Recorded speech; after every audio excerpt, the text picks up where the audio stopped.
Andrew Tate finally responds to the propaganda of Vice News, which, by the way, is going bankrupt. Let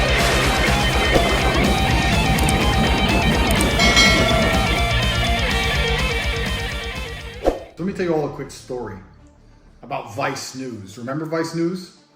I know, they don't matter. I allowed them to come and do a piece on me in the war room about 7 months ago now. I knew it would be a hit piece, of course. I'm a professional. But I also knew anyone with a brain would see through the hit piece and see the beauty of the war room and want to join. So I allowed them to come do a hit piece. Then I got interviewed by Piers Morgan, and he came at me hard, and all of the comments were saying, bro, Tate's a G. The Matrix tries to tell the world that everyone hates me, but the truth is, everyone actually loves me. So when Piers tried to come for me hard, expecting to be a hero, he was actually attacked, and he felt like, oops, I made a mistake, which stopped Vice releasing their hit piece.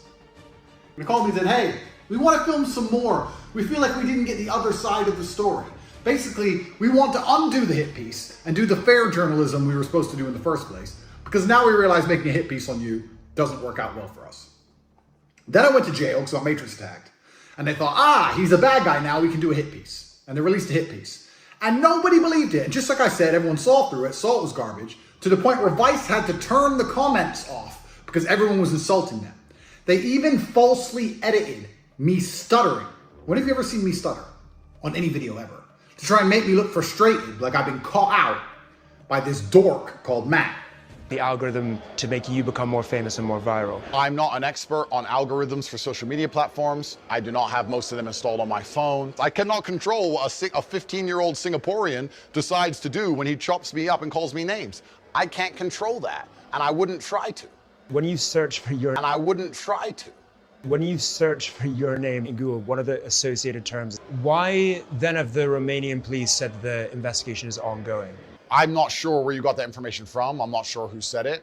Is there some kind of procedure that must be completed? I don't know. There has been a lot of bad procedure that must be completed? I don't know. There has been a lot of bad. So later on in the video, Matt Weasel Shea calls Andrew for an interview, okay? Which, if you've been living under a rock, this will be the first interview since he's been on house arrest. And that interview's literally gonna break the internet harder than Kim Kardashian's fat ass. I'll tell you that, dude, 100%. But but during the call, Andrew confronts Matt about his dishonest journalism during the Vice documentary. Let's be honest with each other. We have a history. We're friends now. Don't lie. Stutters were edited in to try and make it look like you stumped me with your asinine questions, which of course is absolutely impossible. I honestly don't know what you might be referring to is sometimes we cut to B-roll of someone's face when we're editing an interview, because, you know, we spoke for almost an hour, but it gets cut down to only a few minutes. So there are going to be some edits, and we are going to need to cut to your face at some point. You dishonestly edited. Okay, we agree. Well, we edit. I would say we don't dishonestly edit it, but the idea that we would just release an hour-long unedited interview doesn't really make sense, right? Because the whole documentary is only 45 minutes. So, anyway, but the point is, I can't stop you filming in your own home, releasing whatever you want to release, editing it however you want to edit it. I can't stop you doing that. So if that's what you want to do, then you obviously can do it. And then, when people say, oh, Matt, you've unfairly edited this or whatever, you can say, well, here's the full unedited version. You're right. I can film our interview to protect myself from your dishonest journalism. I appreciate that. Thank you. I'm going to think about it, Matt, because I'm the one who matters here. I can sit down with with Big Bird, Oscar the Grouch. I can sit down with anybody and it'll be the most viewed podcast or interview in the world. So I'm going to think about it. That's true. Would you bring me a box of chocolates?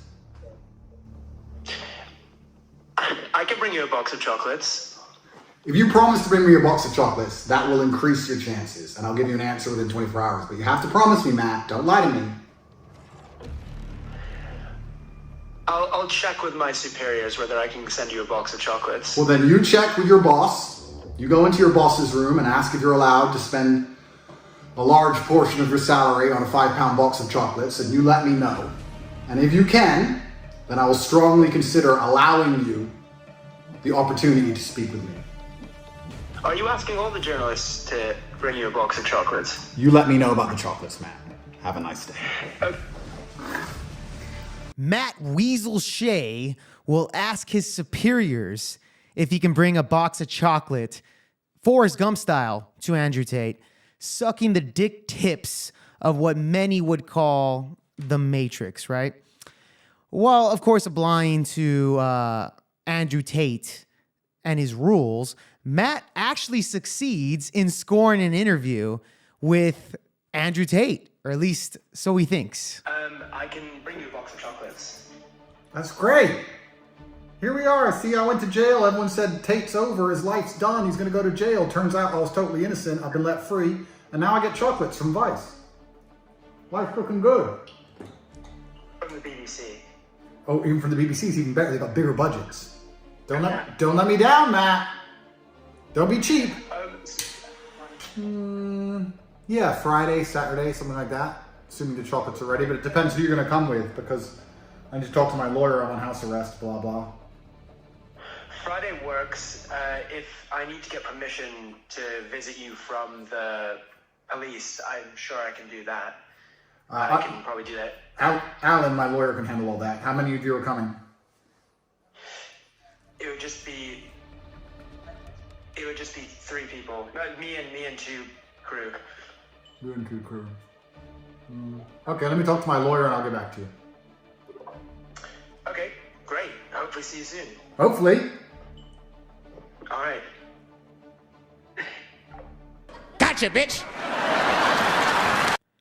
So Andrew Tate basically reveals his plan to fuck with Weasel Shea by making him come out to Romania just to deliver chocolate to him under the pretense of an interview, of course. Absolute genius on Andrew Tate's part. Let's give him that air horn, man.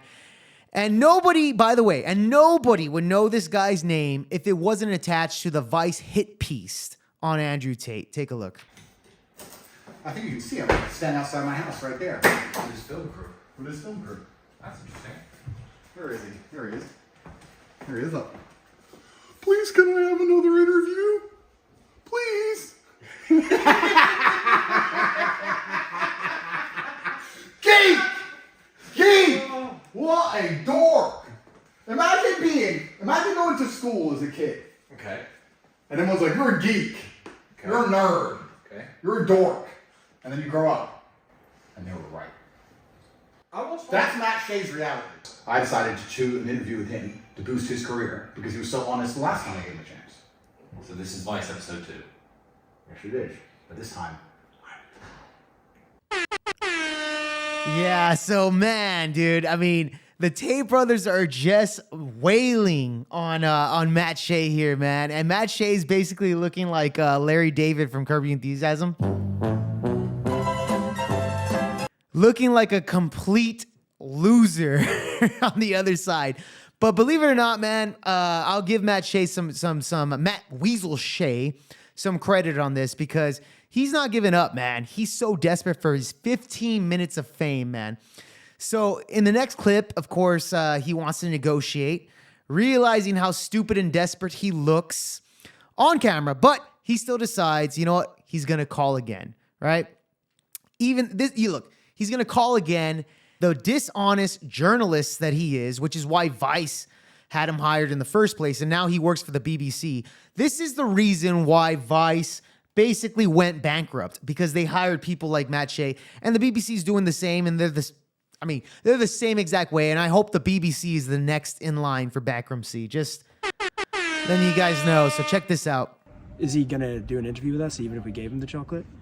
Maybe. Maybe.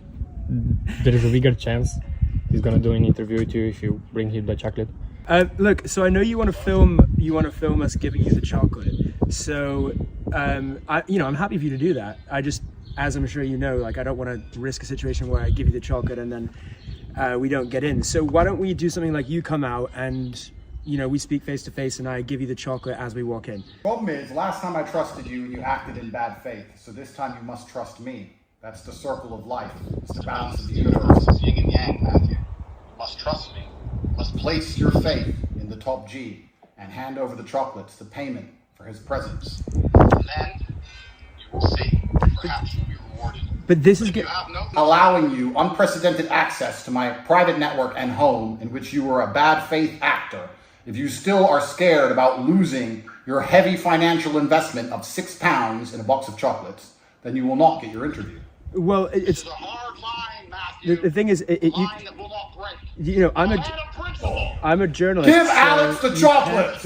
You can't just you can't just assume that if you're nice to someone that they're gonna not betray you. I mean, a journalist, their job is to report on the truth. Imagine a world in which just because someone let you into their house, they didn't report on the truth about you. I mean, that would be insane. The problem is, it's becoming quite obvious that you're afraid of doing an interview with us.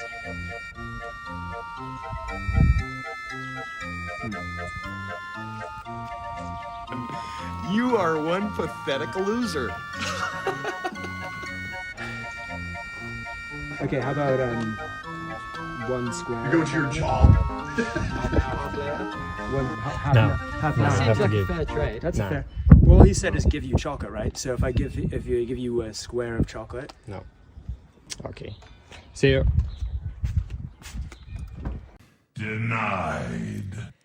So Matt is just so desperate. He's looking for his 15 minutes of fame, and Andrew Tate, man, with the big W on his part. So yeah, man. Basically, that was the whole 44-minute video, all condensed down in a easy to digest point of view. I hit all the points for you guys. With that being said, like, subscribe, comment down below all your thoughts. And I'm going to see you guys on the next one. I'm going to leave the last word to Mr. Andrew Tate. Perhaps, but yeah, I didn't sign a consent form, and it's a shame the BBC with their big budgets made you fly economy Wizz Air. That must be very annoying for you to fly in and out for no reason. I feel sorry for you, man. Thank you. Yeah, it's a struggle. It's a struggle out here. You'll survive.